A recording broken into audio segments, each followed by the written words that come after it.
Monday, where I talk about my journey to getting pregnant, and I've chosen to stick with the getting fit theme.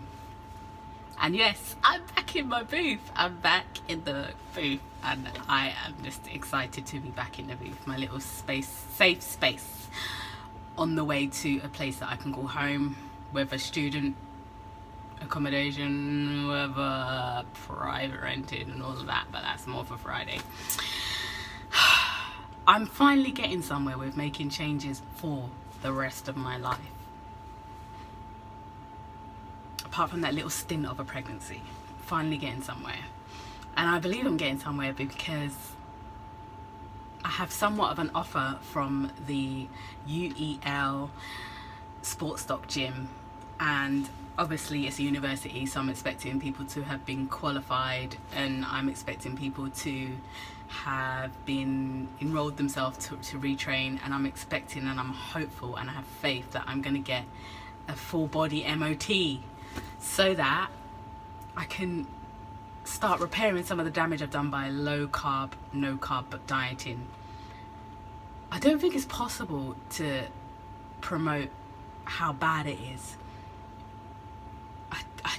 Because I did it because it got me results, but I didn't have the money to pay a professional to help me. Once you get to the result that you want, there is something you're supposed to do, and I've now realized and acknowledged and accepted that once you get to the result, you have to pay money. You have to pay a professional, a qualified, experienced professional, so that you can maintain those results. I didn't have the money for that, and I wish I never embarked on the low carb lifestyle diet, because I didn't have the money to pay a professional to help me once I got to my target weight. And I got to a weight that was in proportion to my height and shape as a woman. Oh God, 8 years ago now. I got to a healthy body weight a year ago, and it has been a full year since arriving back in the UK, and the weight is just, oh my God, it is just piled on. My legs have never been this big, to the point where I can't even cross my legs in a feminine, respectable way. My boobs have got so big that to the point where I can't even purchase fashion that flatters it.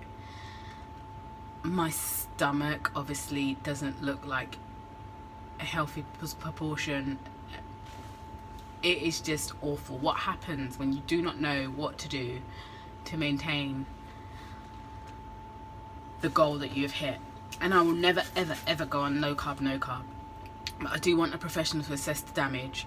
Unfortunately, the NHS refused to refer me to a qualified dietitian nutritionist where I could explain what I've done to my body that has caused it harm, and why I believe it's caused its harm, because I've never